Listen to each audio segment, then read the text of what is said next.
What's up, everybody? This is Fred Richani. We have right here via Zoom a very special guest. You may know him from such productions as Rel, Snowfall, The Rookie, and you're about to get to know him, if you don't, on the reboot of The Fresh Prince of Bel Air. We are talking to actor Jordan L. Jones.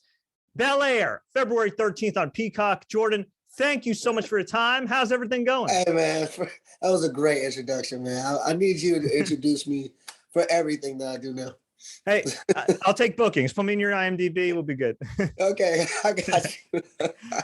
Man, at the time we're recording this, we are less than 2 weeks away from the premiere of the Fresh Prince of Bel Air reboot. We were talking a little about it off the air. A couple of years ago, a trailer surfaced that looked like a fan-made trailer, and I was thinking, my God, like a lot of fans, it'd be so cool if there was like a gritty version of the Fresh Prince of Bel Air. 2 years later, it is now reality. You're now playing Will Smith's best friend on the show, have a major role. Yeah. Can you describe just this journey and how you got involved in this? This journey, man, a long one, but just as an actor, getting roles and then going through times where you kind of are stagnant. You gotta, reevaluate kind of what you want to do sometimes, depending on, like the journey sometimes tumultuous. So, getting this audition, I think we talked about this for a little bit, but getting this audition at first, I'm like, Fresh Prince, the Fresh Prince was such a good show. It just was such a good, honestly, I'm going to say it's the best show ever. It's almost like, it's like that. So it's iconic. Yeah, it's like, so it's like, if we're going to redo it, let's do it like, kind of like we're doing it now. But at first I didn't know.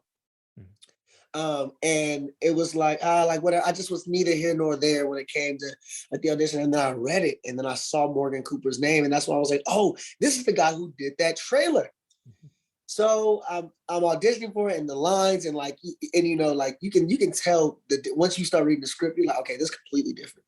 The original is a 30-minute sitcom. This is an hour-long drama, and it's basically every character that from the original. There's similarities. There's small similarities, but a lot of it's different. A lot of it's fleshed out. A lot of it explains why, Jazz met Will, and why instead of like one little fight, my mom got scared, and it's like, oh, we just go past that, and now boom, the show's on, and now he's just with his family, and we don't really care because it's a comedy. But you actually see the journey he really goes through from, okay, his mom is actually scared that he's going to die. He goes to jail, police brutality is involved, and he can't live in Philly anymore for fear of his own life. So that's a whole different take on, instead of I got in one little fight, my mom got scared, and then say you're moving with your auntie and uncle. No, it was a whole lot really if that really, really, really happened, how dramatic would that be right now in 2022?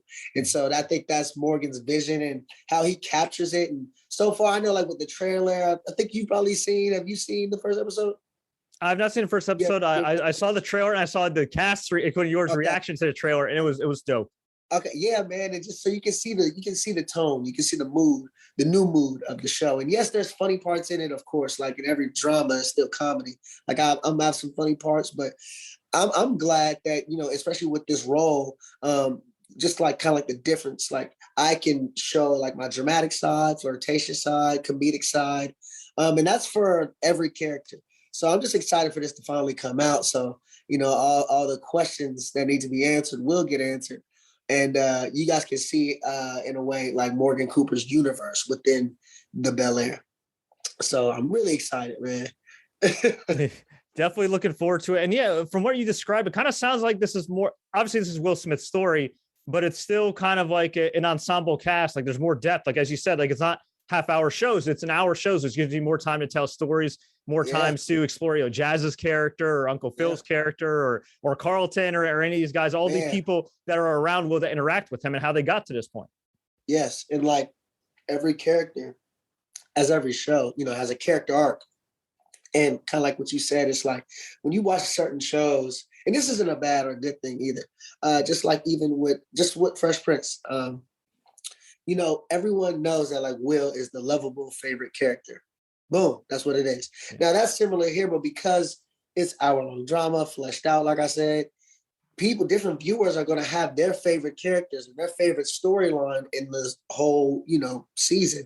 So I'm really excited for that too, because, people might be like, oh, I like Jazz the most, or like, so I'm just really excited for people to see this take on the same characters, but in 2022, and seeing like really what the viewers think about every character specifically and every character storyline. Now, was this filmed during the pandemic or right before it? No, we started shooting September. Okay. So, I mean, I guess still during, because we're in it still, right? Mm-hmm. you would call this still in the pandemic, right? Yeah. Oh, yeah, for sure. And I've talked to a lot of actors who have said that the auditions have kind of changed since the pandemic, right? Like, yeah, there's in person, but a lot of it is self-tape, as in literally like taping yourself either like in your apartment, your house, wherever, and then sending it out there to, hopefully get the gig. That's literally all it's been. And for me, some people like that though, because some people, especially in the room, when you're in the room with the directors and stuff like that, me personally, I like being in person because like I feel like I'm just charismatic and I can go in there and I can break the ice and then boom, we can do the audition. Yeah. People can see you for who you are. So I'm not so worried about messing up because they're like, oh, he got it. Don't worry about it. Some people like just get that first sense of like nervousness when they go into the room the first time. And like, I've heard stories of like, oh my God, I prepared so well. But then just when I got in front of them, like I was nervous and like kind of forgot. So they like the self-tape because you can do it as many times as you want. And, you can get your best take, the one that you feel like the best about. But for me, it hasn't been a struggle. It's just been different. It's just like, man, they don't even know who I am, So I thank God because me and Morgan are really cool. And Morgan is honestly one of the best people I know. Seriously, I'm not just saying that like lightly. He genuinely is one of the best people I know. We talk all the time, like football. He's a Chiefs fan. He calls me, he tells me, hey, I've been praying for you, like stuff that, a showrunner doesn't have to do to just make them nice. He just is a great person. So, I mean, I know I was going to tangent about Morgan, but I mean, he's a great, he's a great guy. And I'm glad that he chose me and could see my charisma and could see Jazz through me, even through a audition that was just like this. It was auditioned with him, Jabari, and I like did a chemistry read, and I'm just so glad. In a way, I killed it. You definitely killed it. And from what I've seen so far, I mean, it looks like you guys are definitely killing it. And I love, from what I hear, like the on-screen chemistry. How was the chemistry? I was just hanging out with them last night and like on some solo stuff. I would say that I've done a lot of work, and every single set. If you don't hang out with each other as a cast, that doesn't make you mean or anything. Just it's the difference between working and kind of loving in a way. My mom always says like, if you love what you do, you never work a day in your life. And I feel like that with this cast. I feel like when I go, and no matter how many lines I have or whatever, I feel so connected with everybody that is so fun. Like when I get on set, it's like fun. There's days actually where if I'm not shooting, I still go to set just to have fun and not like, be distracted or anything, but just, just free food, it's great people. Like I get to see directors more and the showrunners, and everybody is just so nice and kind and warm, honestly, that it makes for a better show, just making it run smoother. And me, Ali, the guy playing Carlton, Jabari, who's playing Will, Lisa, Coco, Simone, who's playing Lisa, Coco, playing Hillary. We go out all the time. We hang out, just on some like, okay, after we're done shooting, like, hey, we're about to go get drinks here or whatever the case is. And I'm so glad that it's like that, because it doesn't have to be like that for it to be a good show, but it can be a great show if it is like that. So I'm very thankful that this exact, select few people are just so nice, great. Like I said, man, warm. And it's been a pleasure working with all of them. It truly has. And it's funny because even the guy playing Carlton, Ali, Simone, Jabari, though I think of them as like little brothers and little sisters. Just because of, I've kind of been in the game for a little bit. I'm not a vet like that, but I know what I'm doing, and just seeing them grow each episode and how good they are. I can't wait for the world to see them. Jabari, Ali, Simone, they all are so great. And if you IMDb them, maybe they're not going to have that many things on their resume, but they're about to take off. And I really mean that. And I'm just glad that we can be cool and be friends as well and just follow each other's journey. This has been a blessing. Definitely a blessing. Can't wait to check out Bel Air February 13th, streaming exclusively on Peacock. Now, Peacock. And you mentioned IMDb. I looked at your IMDb. You've got some great credits to your name, but you haven't done this for a long time, at least as far as people know. You said you've been around the game a little bit, but it's been like 5, 6, 7 years. Not that long. I think so less than that. 2017 is the end of 2017 is when I started. So wow, right okay. now, I guess like 4.5 years. Okay, so only like a quarter of Tom Brady's career. Just hey, literally, I got a long way to go, man.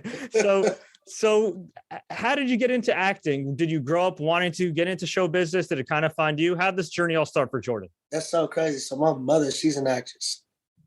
And it's so funny. I had hoop dreams at first.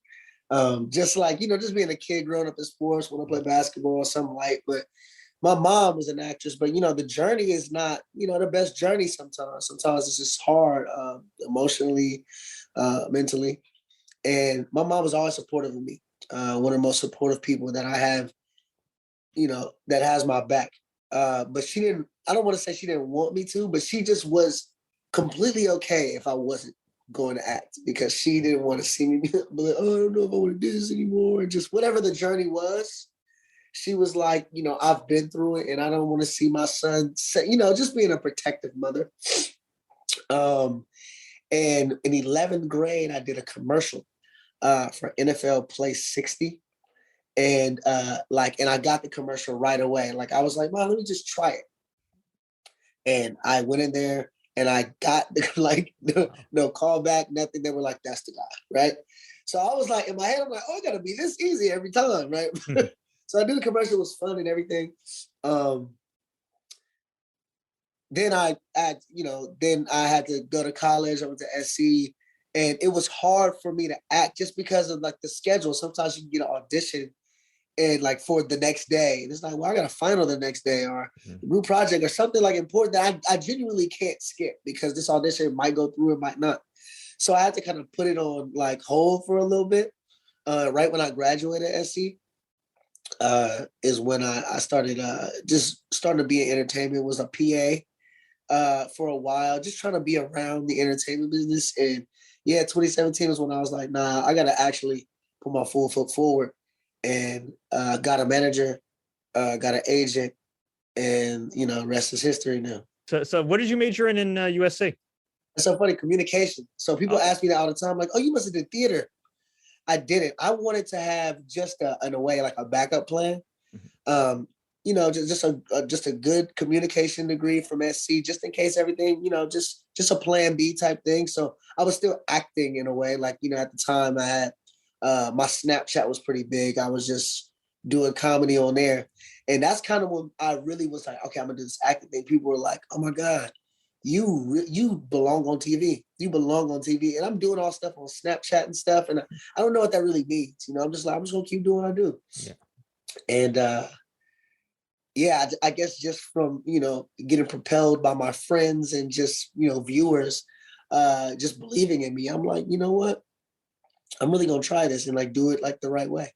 But the thing is, while at SC, I didn't want to major in theater. I didn't want to do the theater classes and stuff like that. I just wanted a backup plan.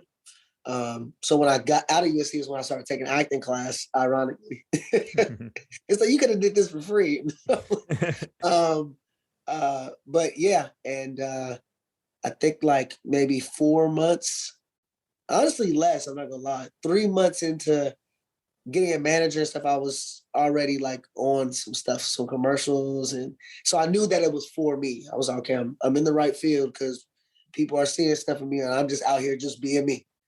And then in 2018, beginning in 2018 is when I got the Rail Show, which is unheard of. Like it happened so fast. All this happened. It truly did. So there it is. The journey. Yeah, the journey. That's what it sounds like an NBA 2K game, right?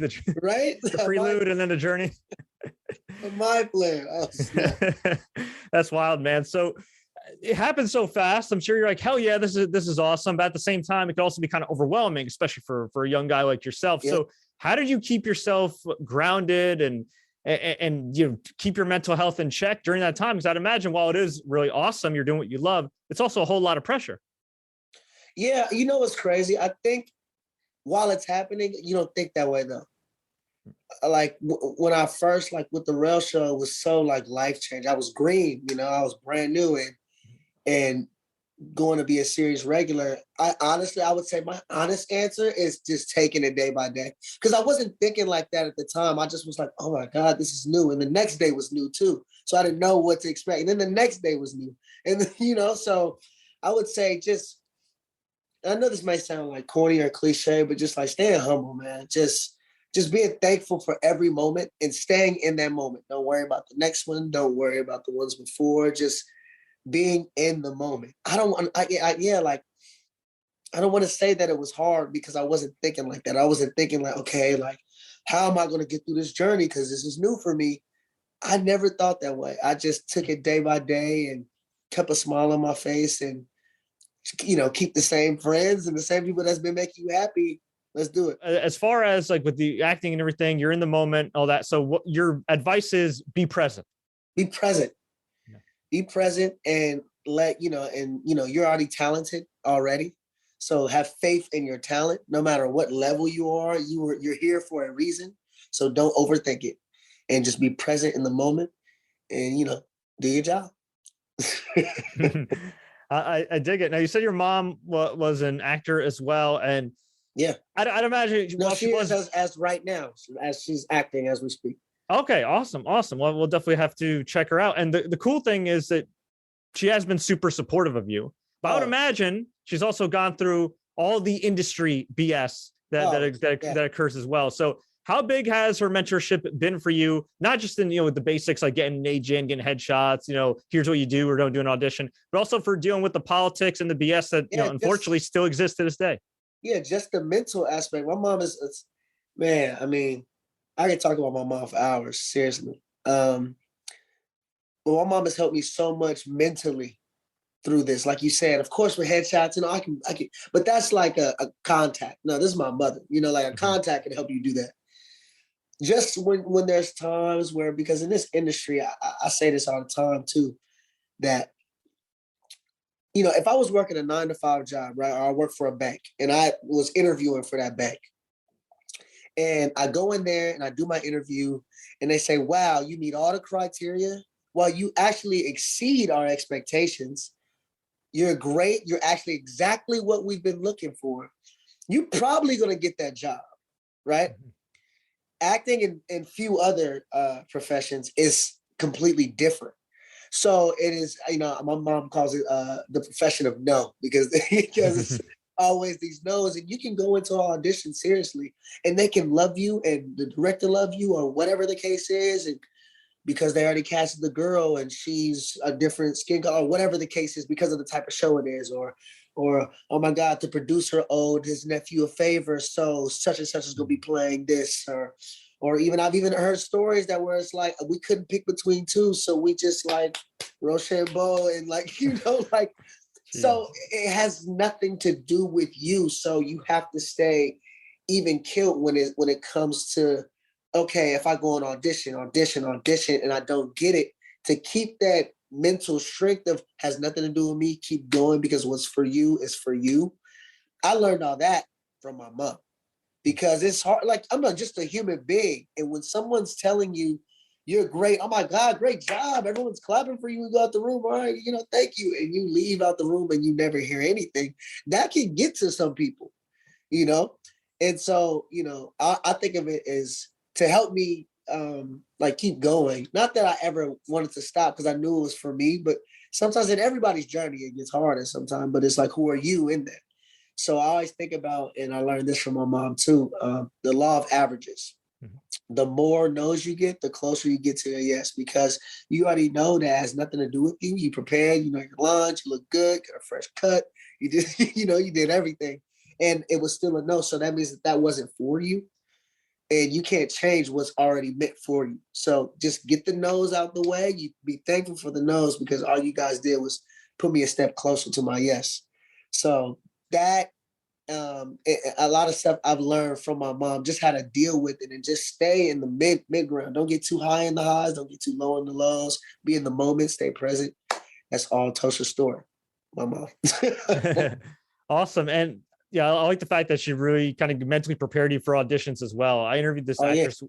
I interviewed this actress once who, I asked her, like, what was your most awkward moment auditioning? And she goes, I killed this role, or I killed the read. They said that was great. And then at the end, the director says, we would love to have you, but you remind me so much of my ex-wife. And I was just like, damn. Dude, that stuff happens all the time, which is crazy. It's like, sorry, just the person that's casting has something against your hairstyle that day or something. That's why I like going, like I said, I like going into the rooms. You can fill out the room. You crack a joke on the shoes. He didn't like that, maybe. Or maybe y'all had the same shoes on. Oh, snap. I really like him because, of course, they were all good. But he stood out because he made me laugh when he came in, and we both had the same Jordans on. And that works in your favor. It doesn't. There's some auditions I've gotten where I just wasn't prepared because of something I had to do the night before. I didn't have, this is a real story. I didn't have phone service because Rel, he was doing a premiere for his comedy show they released on HBO. So the place that we were at watching it, I had no service. So I didn't get the email for the audition till like 11:30, 12 at night. And I like talked to my manager and I'm like, yo, like, I don't think I can do this. Like the audition's at 8. I don't know the lines. She's like, just go in there and get yourself in front of the director. I'm like, okay, cool. So for me, there was no pressure because I just knew I wasn't going to get it or anything. So I'll go in there and I'd like damn near read it cold off the thing. They wanted me. Wow. And I knew friends that were like preparing for this role. I think this was the Rookie too. Yeah. It's like what's meant for you is meant for you. So you gotta like everything I said is like together, stay present, just stay even, do what you're supposed to do. If it's no, it's no. Just be happy for the no because it gets you to your yes. But mainly with this example is what's meant for you is meant for you. And even in that Rookie role, I felt like I killed it. But like they knew it was me when I walked in. It had nothing to do with me knowing all the lines and being off book and it had nothing to do with that. Sometimes it is about that. Sometimes it's about the director don't like your hair. Sometimes it's just a crazy profession, but I love it. I wouldn't change it for the world. Because then I couldn't tell you these great stories.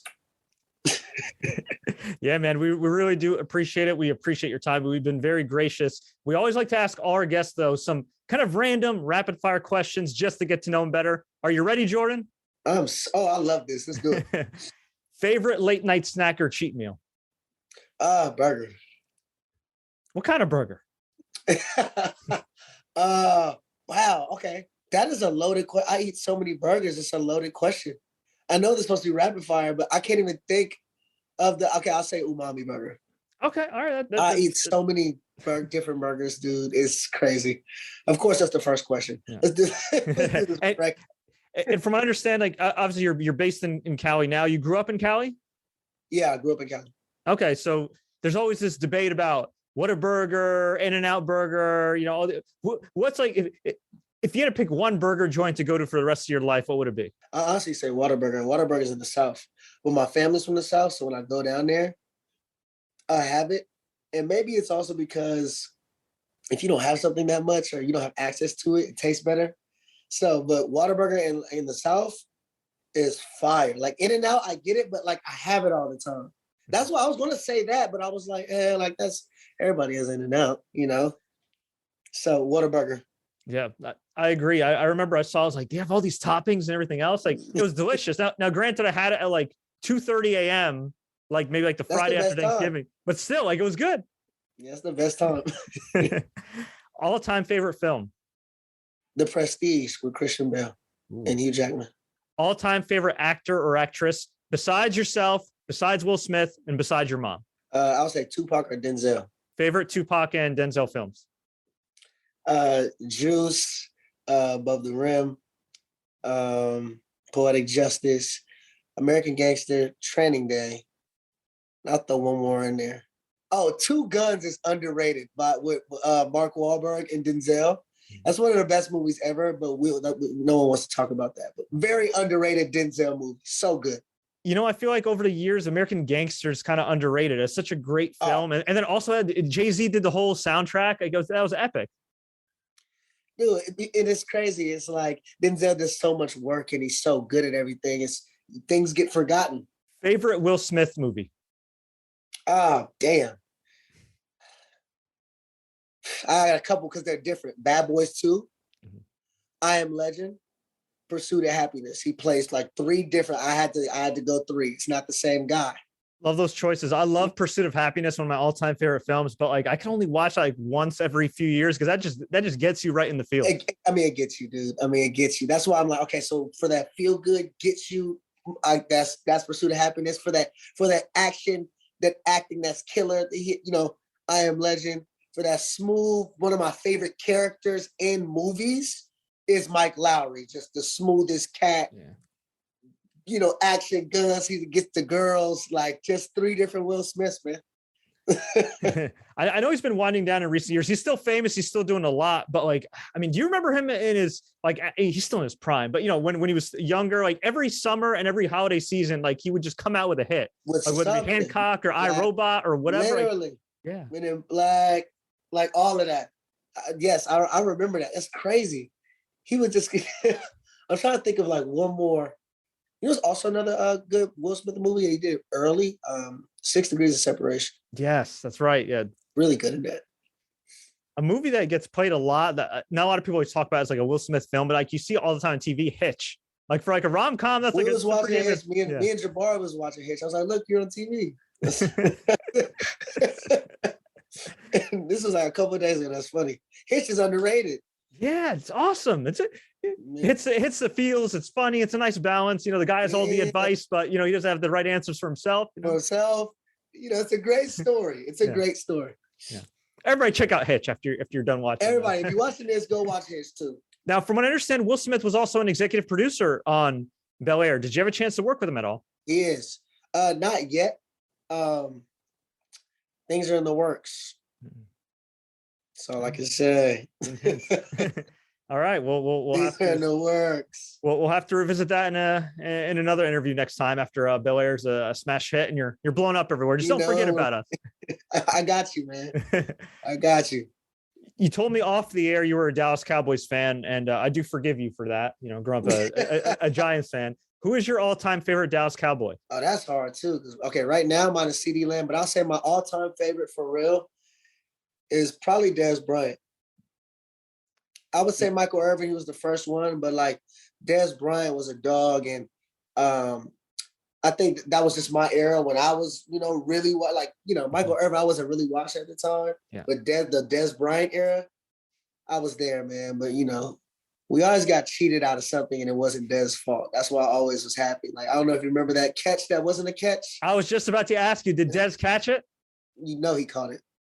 He caught it. And everybody in that moment know he caught it too, even the refs now. And when you go up over two people, catch it, try to be the greatest player of all time, come down, take 2 steps, dive for the end zone, boom. That's a fumble of anything, not an incomplete pass. So to this day, it angers me. To this day. Because that changed everything. I agree. Right there. They call it incomplete where he went up, caught it, took 2 steps, dove.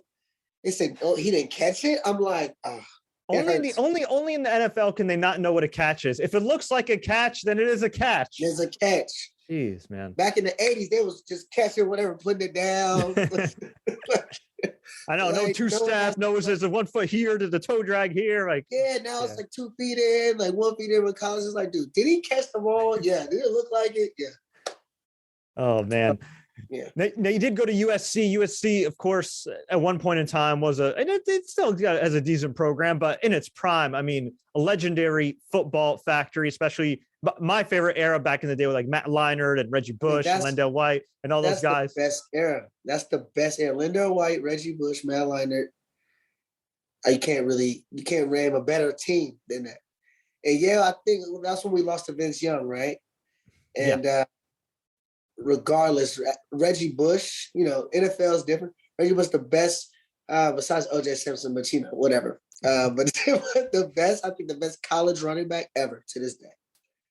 He was phenomenal. Reggie Bush, he would like, Derrick Henry was great, like, and Derrick Henry is still great. Derrick Henry is like a beast, but like Reggie Bush was running this way and then running back and then running this way. Like there was like 11 chances to tackle him whenever he ran, and you couldn't get him. He was incredible. Man, I remember those days, man. And that was before I went to SC too. I was a big SC fan. Because like that was LA's team. Like we didn't have a team, but SC was the team for football. Yeah, it was spectacular. As the kids say, you had to be there. You had to be there. So when you were going to SC, who was was it Sam Darnold the quarterback? Yeah, it was Darnold. Okay. We weren't, and I think that was Darnold my second year too. I forgot, like we had a quarterback transfer. It was Darnold, I believe. And that was Marquise Lee, Robert Woods. That's when I went there. So we were still nice, like you said, but we weren't the same. Like we wasn't number one in the nation. Favorite character in Bel Air besides Jazz? The strict answer is Will. He's gonna kill me, but I'll say Carlton. Right. But specifically Ollie. Like his acting is amazing. And like I said, just proud of them. But I can't even say anything, but his acting is incredible. He's my favorite character. And I actually don't even like his character, but that's why he's my favorite character, because I don't like him, but he's not supposed to be, He comes in, he's like, who's Will? Like, like he's that type of vibe. You can tell by the trailer. Y'all gonna see, and it's like, but he's so good at the role though, that it's like, even though I hate him, he's like, not to this extent, because this was crazy, but like Game of Thrones, Joffrey. Oh yeah. Yeah. And I'm not comparing them, right? But it's like, when a character, some people are like, oh, he gets on my nerves. But the reason why he gets on your nerves, because he's good at getting on your nerves, Joffrey's a whole different story, because like, I heard that like he had to take a break from acting because he was getting, like, he was so good at being evil. Carlton's not evil; it's not the same show, but that was the best example I could come up with. He's like a pro wrestling heel, right? He's like a bad guy. You know what I mean? Like he's just he's so involved in the role that, like, even if you hate him, it's like, damn, like he's great at this. He's good. He's compelling. You watching him. So yeah, I would say Carlton is my favorite character on the show. All right. Shout out to Carlton. Shout out to Ali. What's your most awkward moment as an actor? And so it really wasn't even that awkward, but it just was like, it was still awkward. I would say when I was shooting the rail show is like a live taping. Mm-hmm. So on Thursdays we shoot it live, and we did a scene where Sinbad's friend is like in the hospital, but we're like surrounding him, and he's like telling a story about like the old days or something. So we're positioned in a certain way. So sometimes, like, because of photographic memory, you're like, okay, when I'm here, I say this. So we do like the first scene, right? And then he has like a flashback, and he's like, I remember 1970, boom. And then they show the 1970s, like what they pre-recorded. And, we're taking breaks. Like, this is a live recording. So this is like all between like 3-4 hours of like being there. When we come back, we had like a break or intermission or something.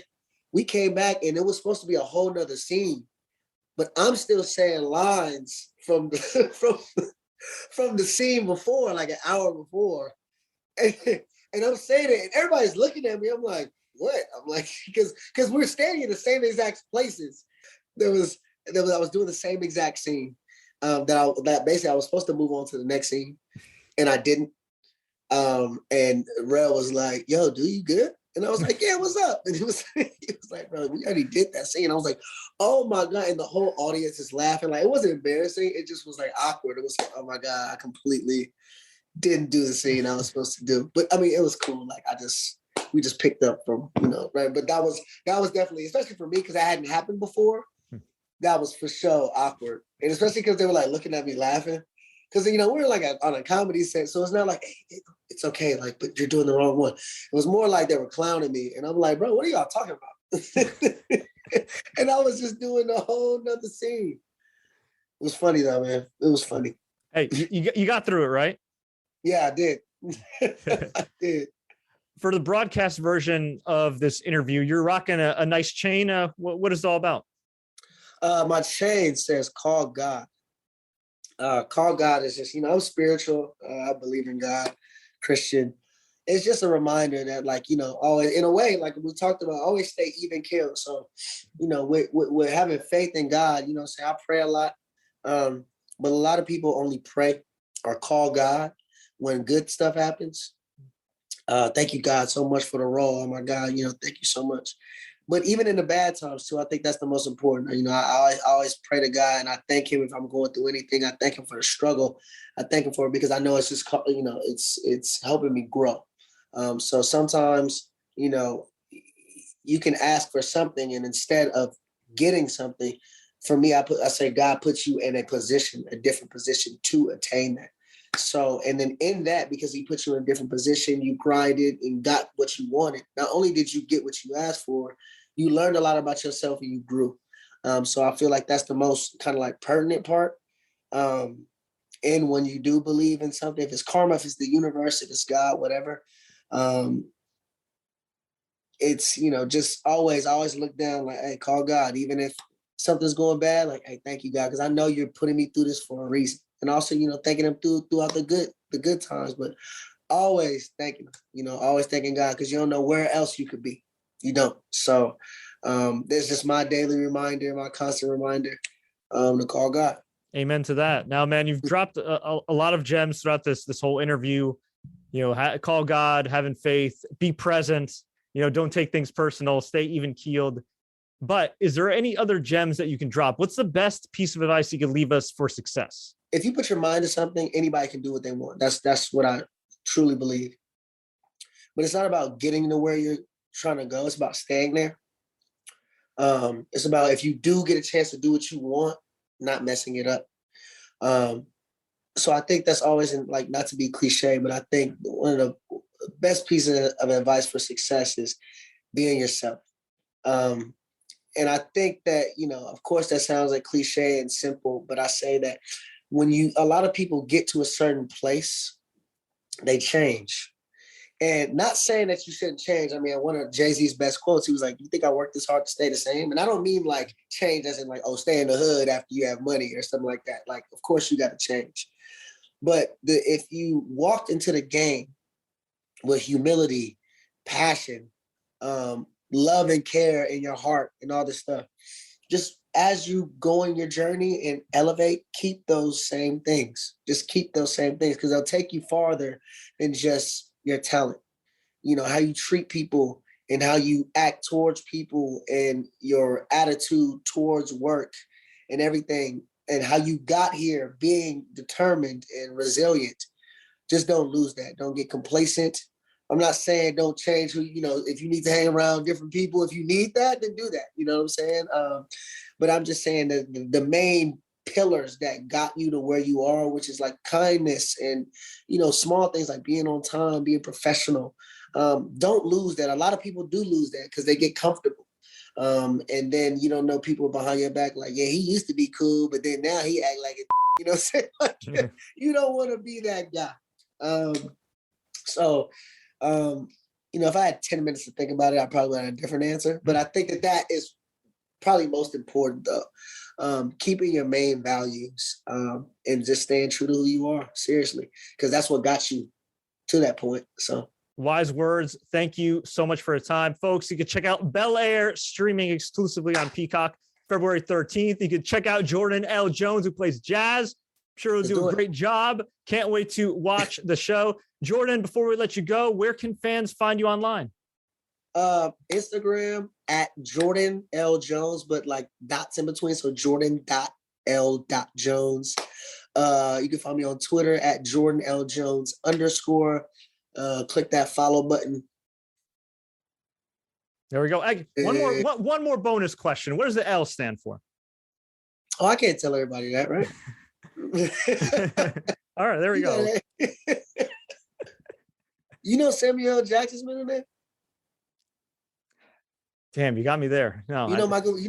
Jordan's middle name? Bakari. Damn, really? Yeah. I actually didn't know that. Okay. Maybe another interview when I'm down the road. I'll let you know. Oh, there we go. I like it. We save a preview for the next time. Jordan, thank you so much for your time, man. Hey, thank you so much. Appreciate you, man.